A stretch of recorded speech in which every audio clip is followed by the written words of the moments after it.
नमस्कार। मेरे इस यूट्यूब चैनल एस्ट्रो और शची में आप सभी का बहुत बहुत स्वागत है, हार्दिक अभिनंदन है। दोस्तों, जैसा कि आप सभी को मालूम है कि 7 सितंबर को चंद्र ग्रहण है और यह चंद्र ग्रहण हमारे भारतवर्ष में भी दिखाई देगा। 7 सितंबर से ही पितृपक्ष प्रारंभ हो रहे हैं, 7 सितंबर से ही पंचक भी चालू हो रहे हैं और 7 सितंबर को ही पूर्णिमा की तिथि है। तो जिन भी लोगों के पितरों का श्राद्ध पूर्णिमा तिथि के दिन होता है, तो वो इस दिन पूर्णिमा का श्राद्ध भी कर सकते हैं। चंद्र ग्रहण का जो प्रारंभ होने का समय है दोस्तों, वो रात्रि को है। तो रात्रि 9:57 से लेकर रात्रि 1:26 तक चंद्र ग्रहण रहेगा और यह तकरीबन 3 घंटे 28 मिनट का एक बड़ा लंबा समय चंद्र ग्रहण का रहेगा।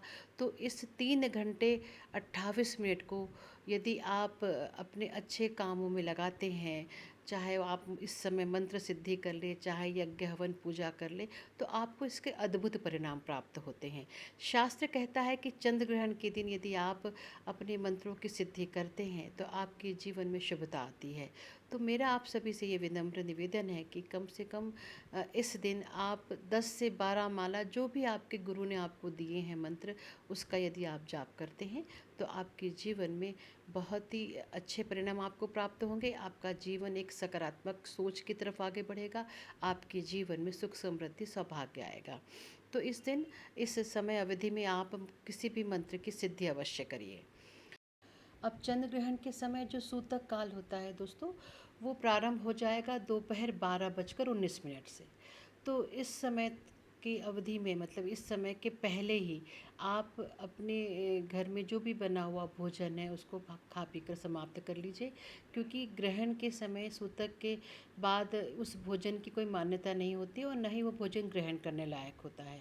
तो यदि आप उसको समाप्त कर सकते हैं तो कर लीजिए, नहीं तो उसको फिर गाय या कुत्तों को आप उस खाना खिला दीजिए।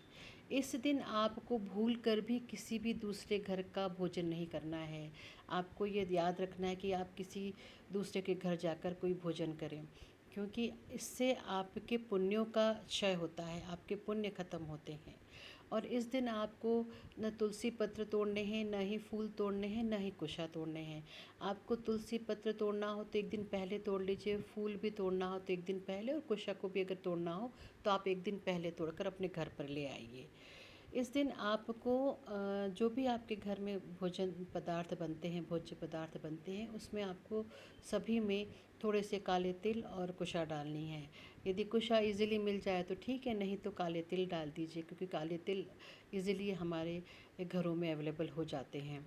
इसके साथ जो आप पीने का पानी रखेंगे, जो भी आप पीने का पानी एकत्रित करके रखते हैं, उन सभी में आपको थोड़े से काले तिल डालकर रखने हैं। इस समय, इस अवधि में आपको सूतक लगने से पहले और सूतक लगने के बाद स्नान अवश्य करना है। स्नान बहुत ही ज़रूरी है इस समय दोस्तों, क्योंकि स्नान का अपना एक महत्व है, क्योंकि स्नान के बाद ही हम शुद्ध होते हैं। तो स्नान के पानी में आपको गंगा जल डालकर स्नान करना है। यदि गंगा जल नहीं अवेलेबल है, आपके पास गंगा जल नहीं है, तो आप हर हर गंगे करके भी स्नान कर सकते हैं। तो यह सब जो चीज़ें हैं, ये मैं नहीं बता रही हूँ, ये सब शास्त्रों में लिखा है दोस्तों। तो यदि यहाँ पर शास्त्रों के निमित्त, शास्त्रों के ही अनुसार यह सब चंद्र ग्रहण में सूतक काल के समय का उपयोग करते हैं, तो आपके जीवन में हमेशा सुख शांति बनी रहती है। धन्यवाद। जय श्री महाकाल।